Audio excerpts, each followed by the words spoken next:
So,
yeah, it's really hot today.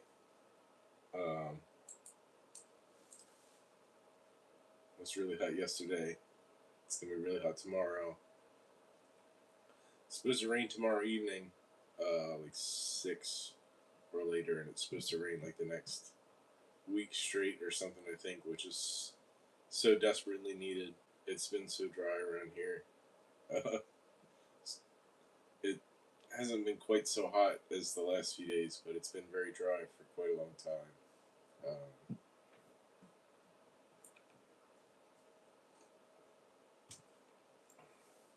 I guess pretty safe to say drought. Uh, we've only had a few brief periods of rain.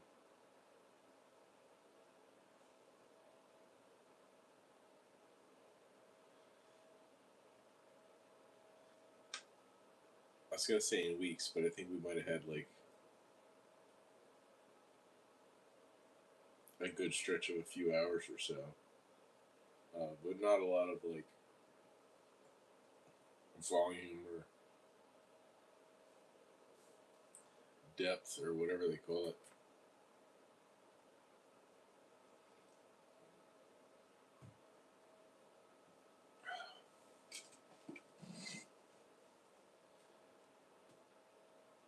I was thinking about going to the lake and going swimming today, but I didn't. Um,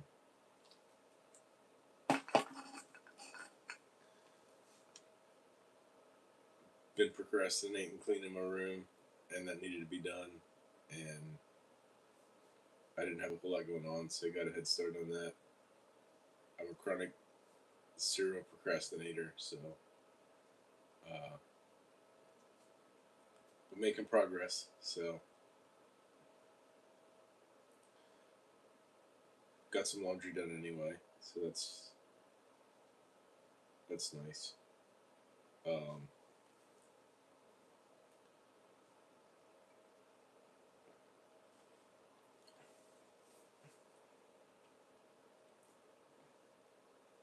I did stop by the lake on Sunday because I was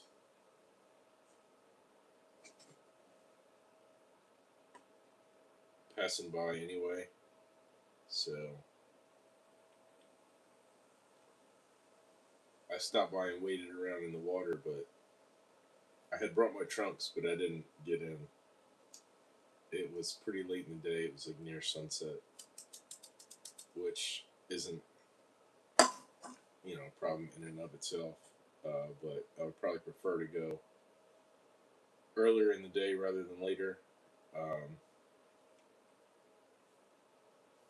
I guess tomorrow probably what I'll do is maybe go to the skate park first thing, like I don't know, 7:30, 8. But usually by 10, there's no shade there, and it's like unbearably hot, or it will be tomorrow anyway. Um,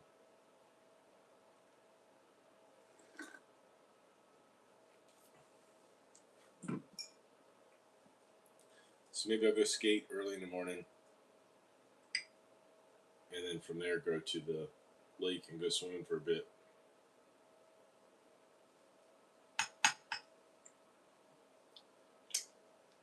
and then come back home. Um, maybe I'll stop by and check on the service berries again. I looked at my videos of last year, and I had recorded picking them May 22nd of last year. But even in that one, I mean, there were a few ripe ones, but they were still, most of them were still like not quite ripe yet. And um,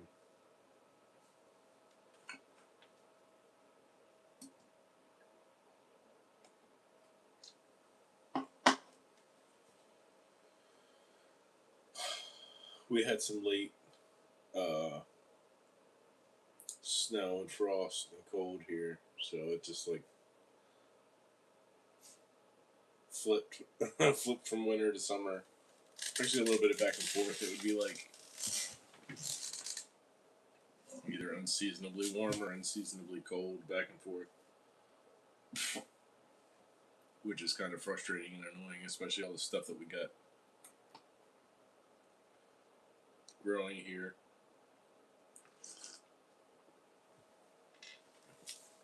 I've been seeing a lot of the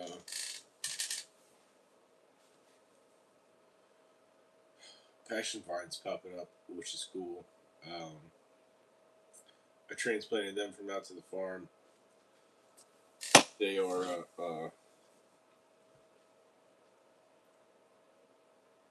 native North American passion fruit, purple, purple passion vine, purple passion flower. Got these really cool alien looking flowers. They make these little fruits that are about the size, shape, and color of a lime. Um, they got this sweet, edible pulp on the inside, and it's really, when they're ripe, it's really like sweet and tropical flavor. It almost tastes like a tropical candy. It doesn't really like taste like something that you'd expect to be made of nature. Um, pollinators love them. There's always bees all over them, but they're just emerging from the ground. So I put some like tomato cages up like a trellis for them to climb on, but I think they're just going to climb on the on the netting of the blueberry enclosure like they did last year, which is fine because by the time they would be tall and thick enough to block the afternoon sun from the blueberries, we'd have already picked all the blueberries and they'd have gone by. So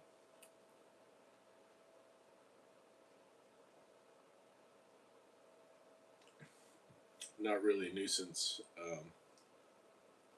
But yeah, they were out at the farm, and my sister was wanting to put goats in the pasture, and she was worried about them eating them because there's like some things that they can't eat.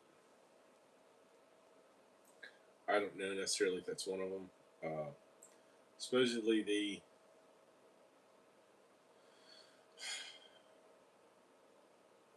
leaves and flowers, or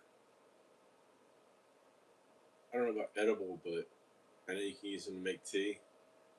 And they're supposed to have like a sedative or calming or like anti-anxiety effect. But I've not personally tried it yet. I'm not opposed.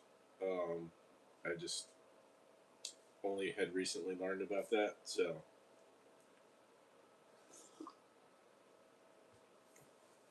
I'd only ever eaten the fruits, and they're good. Um,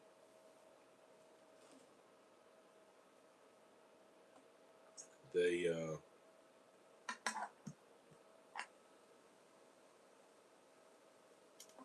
they don't ripen until pretty late in the year. Um, I think this past year we were actually getting snow, and they still hadn't ripened yet. So I don't know if that's the norm or if they're just late getting started or what. But like, I guess they die all the way back to the ground every year because the vines were all dried out and whatever. So I just pulled them back and cut them. I don't think they I don't think they get new growth from the old vines. Maybe they do. I don't know.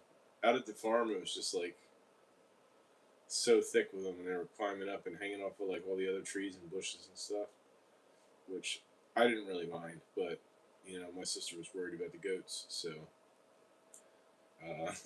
she had tried cutting them all down and like burning them, like burning the ground that they grew in, and they just grew back. So I don't know. I don't know how successful she was in eradicating them, but last time I went last year there weren't any, but I was able to transplant one over here to my mom's before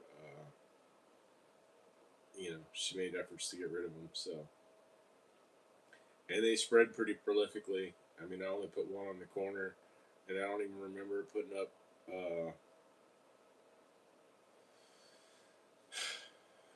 I don't even remember if it had any flowers or fruits the first year, but um, I guess it spreads from like suckers or roots or whatever. Like they'll just start popping up all over, not even anywhere close to where you put them.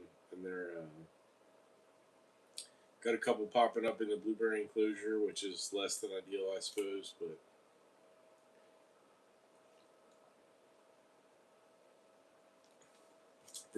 real pretty flowers, and they're native, and they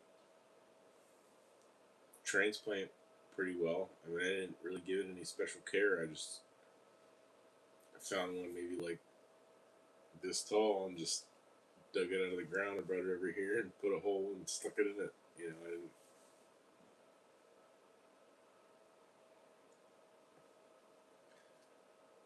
I'm not the green thumb around here, uh, but I have had some success with transplanting, I suppose. I tried to transplant some violets from my buddy's house, but they seem like they took. But again, it's been so hot and dry, and the spot I put them was like right in the direct sun, which probably was like I don't think it's a problem in and of itself, but for how dry it's been, and heat stress and the stress of transplanting was probably too much for it, I guess. And we got rabbits, so they might have eaten them too. The yard bunnies probably was nibbling at them, but they weren't looking great right from the gate, especially the smaller one was all shriveled up. And then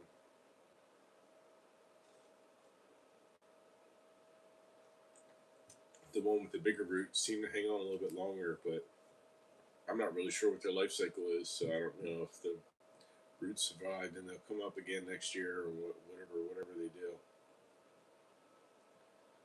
Um, but they're pretty and they're edible, so um, I saw some in the neighborhood that didn't look like they were intentionally placed. They were like in a little strip of grass between the sidewalk and the curb around the corner. I saw them on a skateboard. I took some video of it, but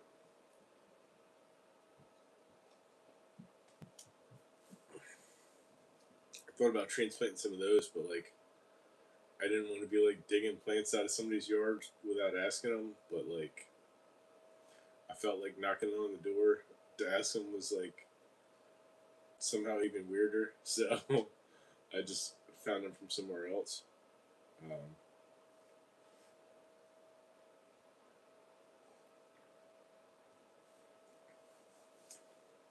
I don't know. They probably wouldn't have cared. I'm just not like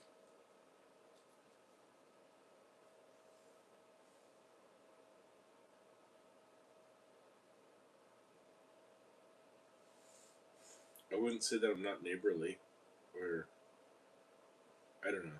I don't like when people. I wouldn't like somebody that I didn't know showing up to my door unannounced. You know what I mean? Like soliciting. But my experience with my neighbors that I've met have been pretty chill, and some I'm quite good friends with. I just tend to mind my own business and keep to myself, so I don't like make an effort to get to know my neighbors. I mean, I know the ones like directly across the street and diagonal across the street, and then next door to diagonally across the street. But the ones same side of the street, either side, I don't even know. I mean, well, the one right next door recently sold her house, and I don't think I even knew that the guy's name until he was moving. We'd talk a couple times like in passing, um, and they seemed fine. I guess I don't know. I'm just kind of private and reserved homebody. Uh, it's kind of my own business, so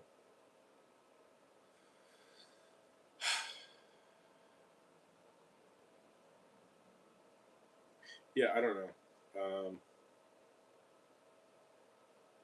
Again, the ones that I know I get on well with, and I would go as far to say that we're friendly or friends. At least acquaintances. But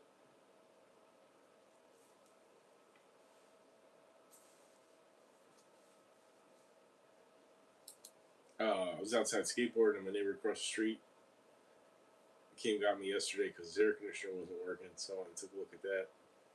It was a failed capacitor, not uncommon. Doing service work in the heat of the summer, you might do like 5 of them a day. Very common failure item, especially when it's really really hot or like storms or whatever. Sometimes take them out. They generally last about 5 to 7 years. So um,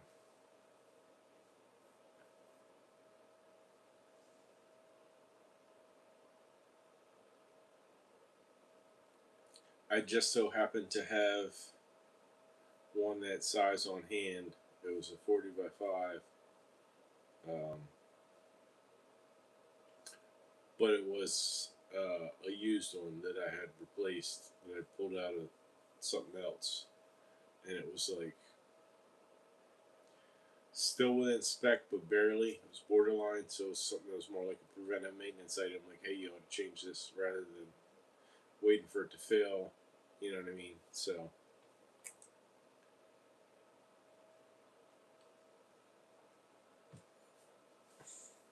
it was enough to get them going until whenever the part comes in, and I'll swap them back out.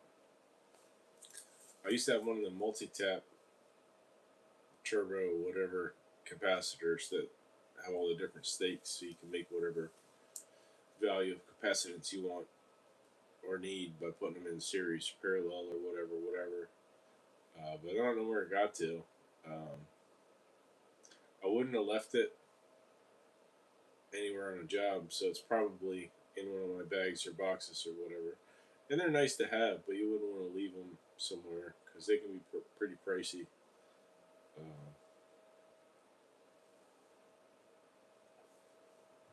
I mean, I guess if you're billing for it, it doesn't really matter, but they're like easily 3 times the cost of a regular dual capacitor. So, but again, they're quite handy to have on hand.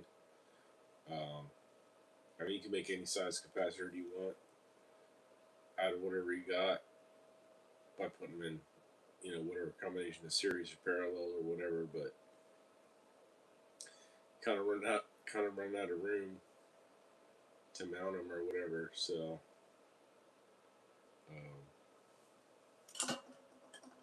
sometimes you get a little creative. Um, in finding solutions. And there's nothing wrong with that. Resourcefulness is your greatest resource. Um,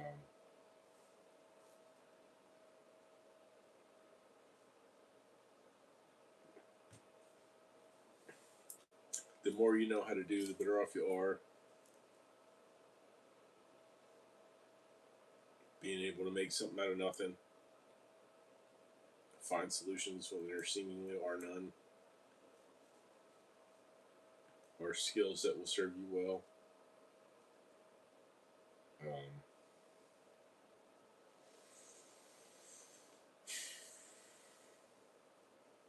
I always liked service work, HVAC, mechanical. It's like troubleshooting. It's kind of like a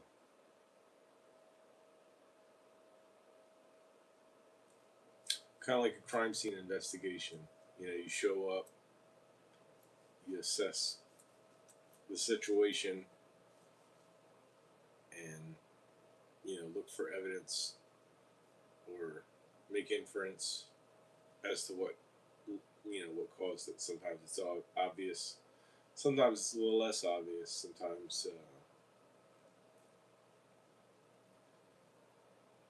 Sometimes it's a matter of being in the right place at the right time to actually see a fault occur. Sometimes sometimes I haven't. You go to a call and they'll explain the whatever circumstances that led to them calling, and nothing is apparent at the time, like intermittent low voltage shorts or something. It's can get a little hectic. So,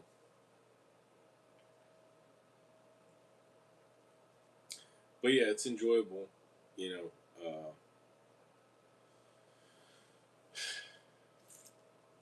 problem solving, helping people. It's interesting. So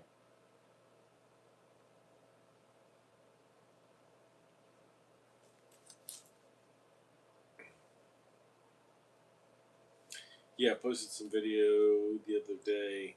I was outside skateboarding, and I was trying 270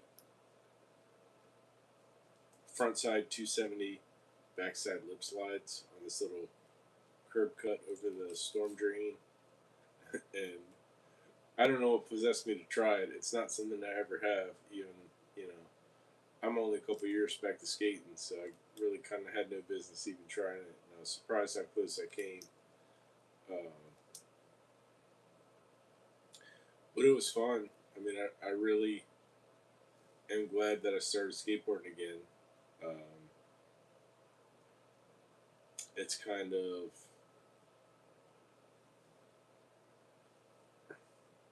I guess, meditative in a way, and also, the physicality of it. It's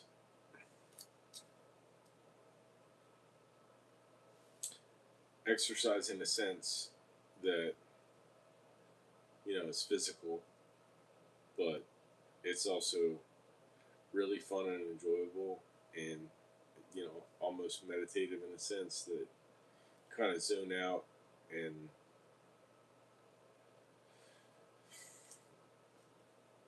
time passes without you realizing it, and it just doing something you enjoy for the sake of doing it. I think people lose sight of that, especially as they get older and, have responsibilities or whatever. So it's kind of hard to find the time to do the things that you enjoy just for the sake of doing them. But you really ought to when and where you can. I think so anyway. Uh,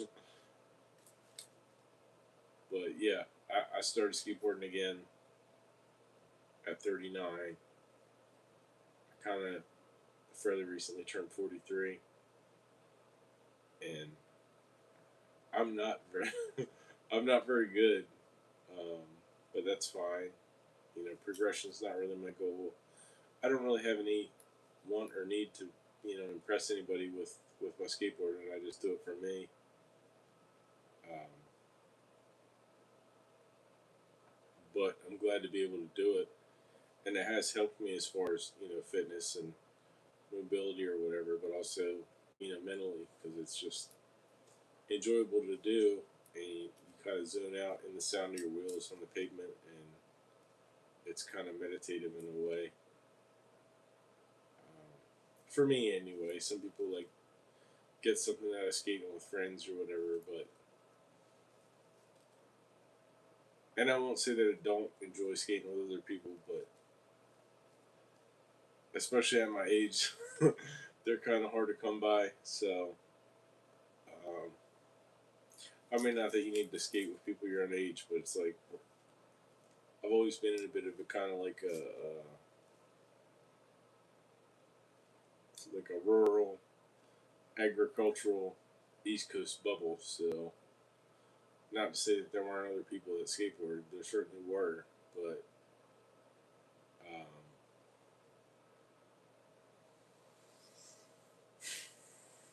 maybe a bit less of a common hobby than it might be elsewhere. So, I was never really particularly plugged into the culture of what's what and who's who with what's going on with skateboarding. You know what I mean? Like by the time I would see videos, it was already like years after they came out or whatever, and that's fine. But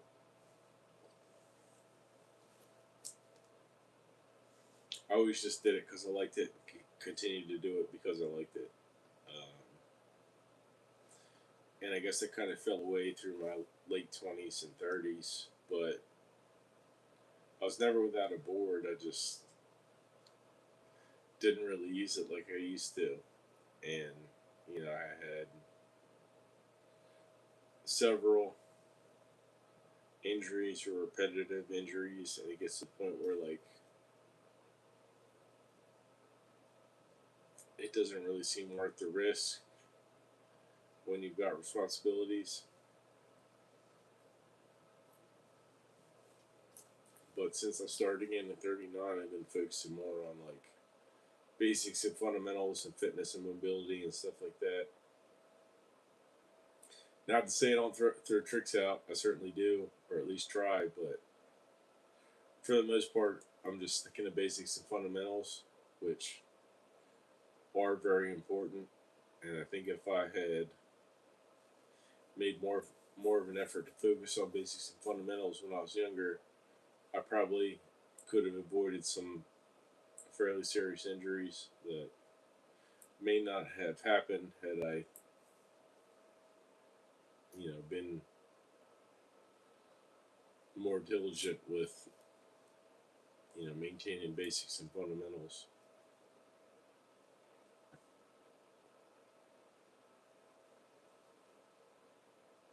But yeah, I'm having a blast doing it. I got a whole pile of skateboards. I got like 4 complete setups right now, which is kind of a bit excessive.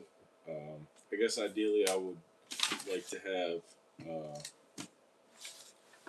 one traditional popsicle setup and one kind of retro shaped setup at least. I don't usually have more than one shape, retro shaped setup at a time. So those are more inclined to skate until they break or retire or whatever. But I've got a whole I got a whole stack of boards under my bed, and they got like box full of trucks and wheels and stuff from the last 30 years. A lot of the trucks I have are like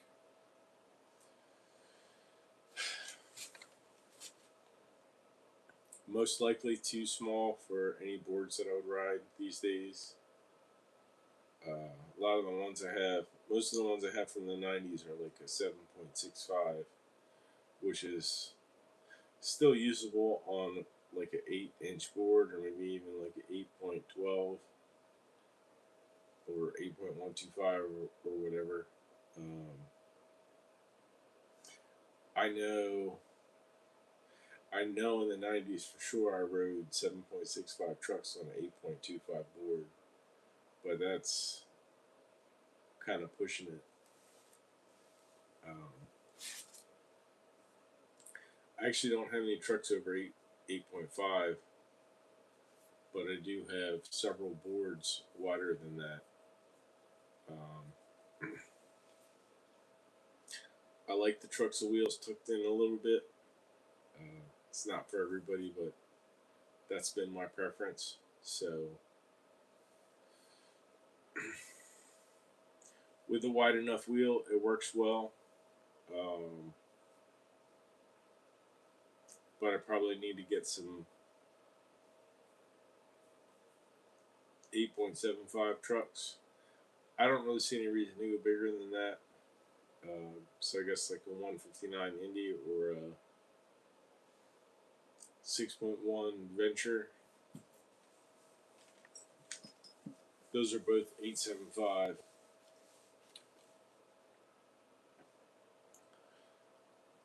Setup right now, I got 3 popsicle setups that are.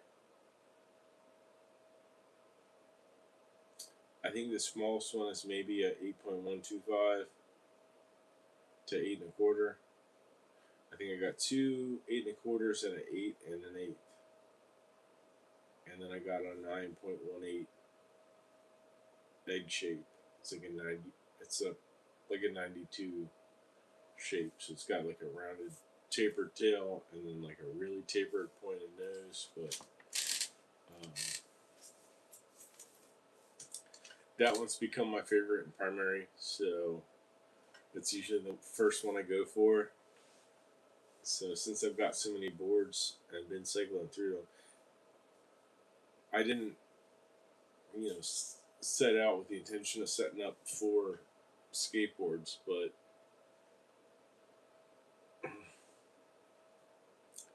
I had my popsicle complete, and I had my retro shape setup, and I got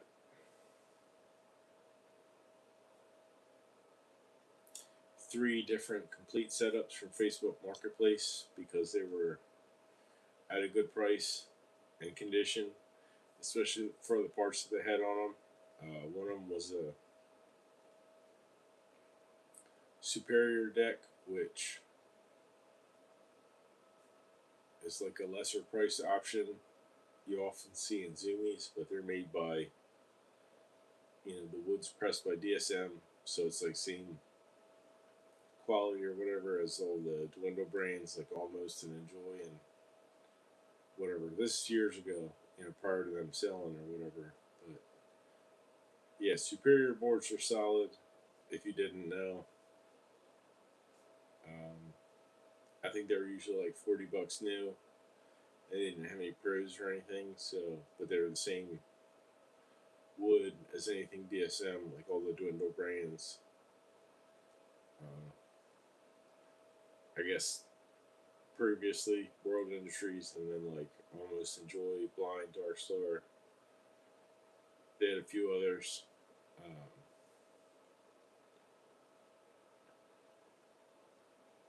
but yeah, they make good boards, and they usually use epoxy glue, so they tend to be a bit stiffer, crisper, snappier, and they press them individually. So if you find a shape that you like, you can keep getting the exact shape over and over again. But I've never wanted to be like, I've never been one to be particularly like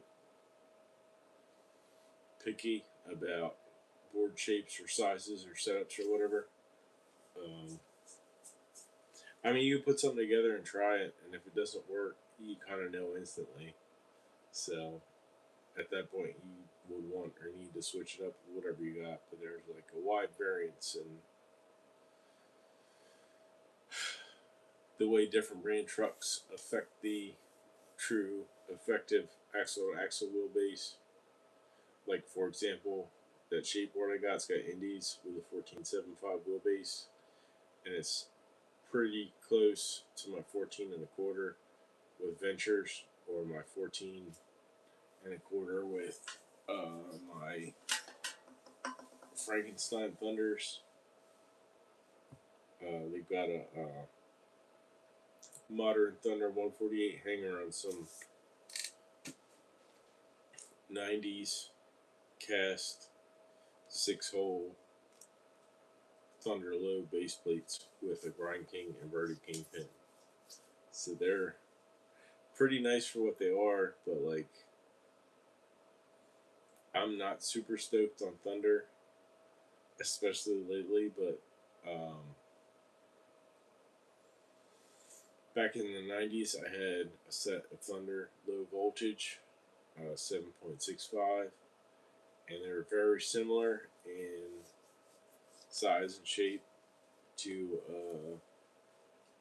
Venture Low. The base plates were nearly identical. So 90s Thunder Low was basically like a little bit heavier Venture Low. The shapes were close enough that the base plates were actually interchangeable.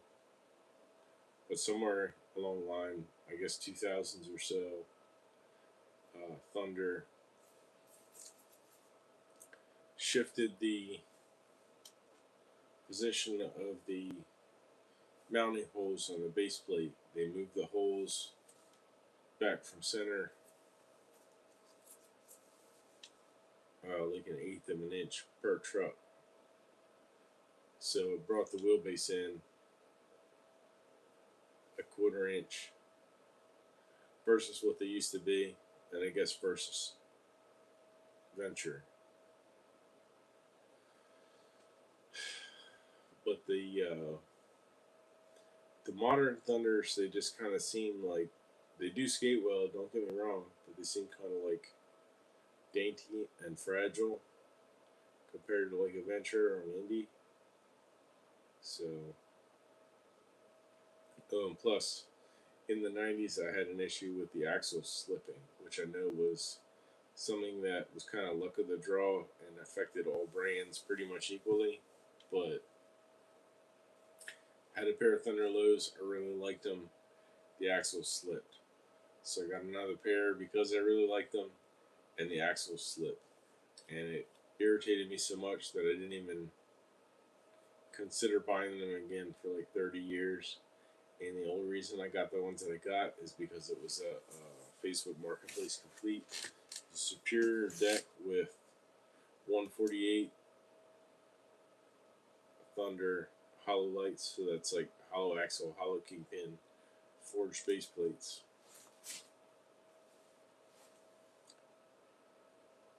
And they were only asking $15. I guess they had it listed for a while and nobody bid, so they dropped the price. And I went and got it. It was like maybe 10 minutes from my house. They met me, so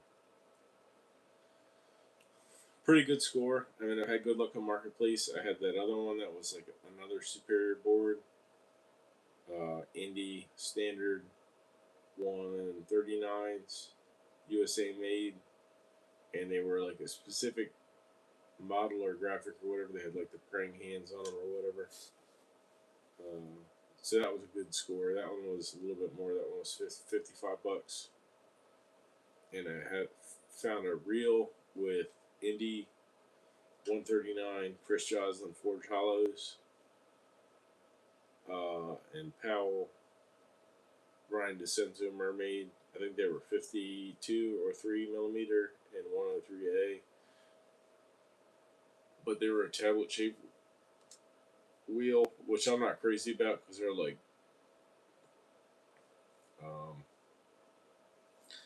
just the aesthetics, I guess.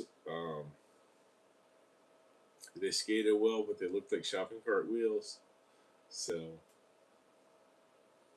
I usually like a wider wheel with a rounded edge, like a radial full, or like a big classic. Um, 56 to 60mm, but I'll skate them all the way down to like low 50s or less.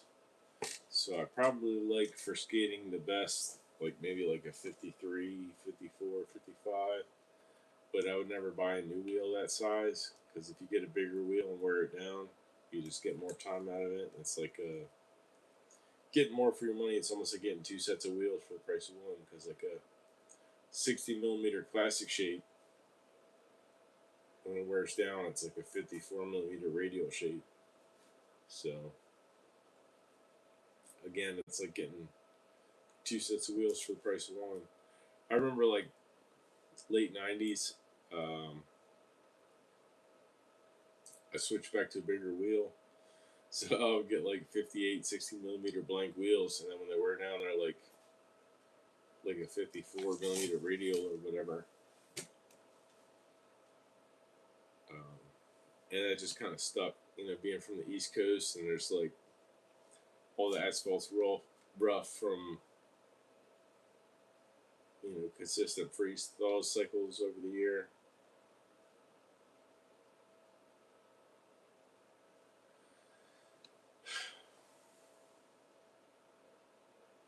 But yeah, I'm really glad I started skateboarding again. It's something that I've always really enjoyed, and it's a shame that I took such a long hiatus from it. But I'm glad to be back, and I intend to do it forever, or as long as I'm physically able. So I don't see a reason to reach too far outside of my comfort zone. You know, especially trying to impress other people because I don't really care about all that. You know what I mean? I just enjoy doing what I do for the sake of doing it for as long as I'm able. You know.